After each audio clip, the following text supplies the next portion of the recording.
शेगावच्या 13 गावातील केस गळतीचं लोण आता नांदुरा आणि मातोळा तालुक्यातही पाहायला मिळत आहे। बुलढाणा जिल्ह्यातील केस गळती झालेल्यांची संख्या 230 वर येऊन पोहोचली आहे। टक्कल पडलेल्या मुलांनी शाळा सुद्धा सोडली आहे। नागरिकांच्या मनात त्यामुळे भीती सुद्धा पाहायला मिळते।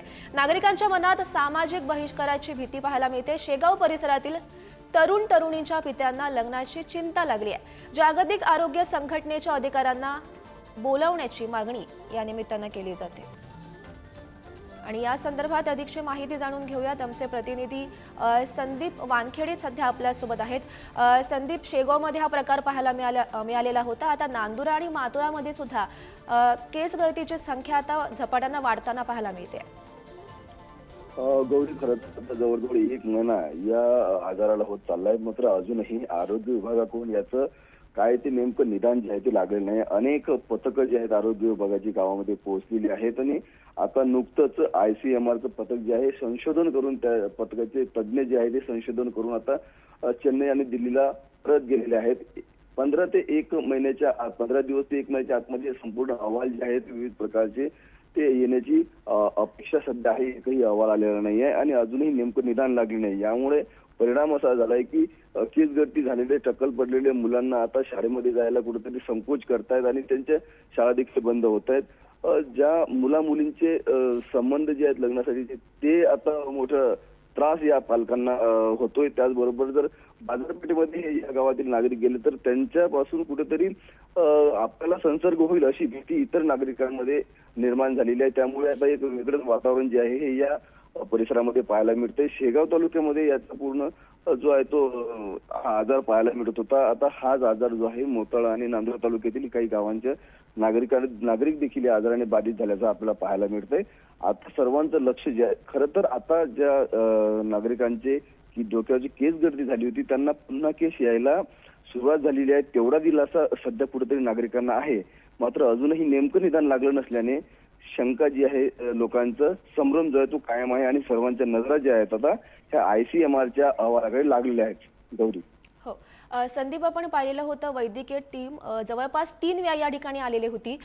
केसांचे नमुने सुद्धा त्याने घेतलेले होते, तरीही काही केस गळतीची संख्या थांबत नाहीये। काय यामागचं नेमकं कारण समोर आलंय?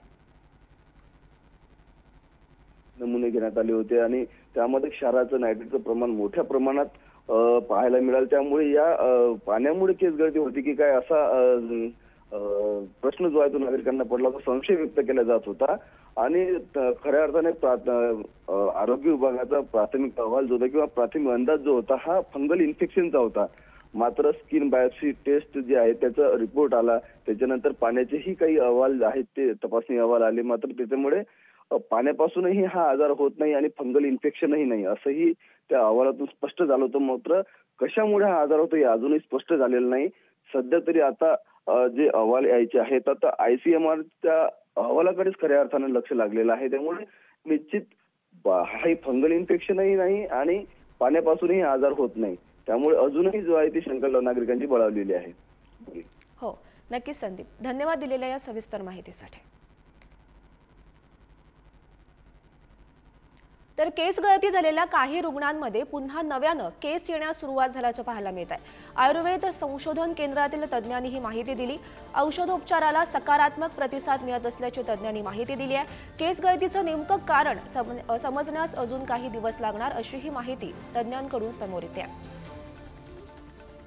यंत्रणेमध्ये म्हणजे त्या औषधोपचारामध्ये काही विटॅमिन्स, कॅल्शियम्स आणि अँटीफंगल लोशन्स, अँटीफंगल औषधं आणि अँटी ॲलर्जिक औषधं अशी औषधोपचाराचा वापर केल्यानंतर रुग्णांना, ज्या रुग्ण आधीचे होते त्या रुग्णांना गळतीचं प्रमाण कमी झालं आणि नव्याने केस येत आहेत असं आमच्या निदर्शनात आढळून आलेलं आहे। आम्ही आयुषतर्फे पण त्याच्यात औषधोपचार केलेले आहेत आणि रुग्णांना त्यामुळे एक दिलासा मिळालेला आहे।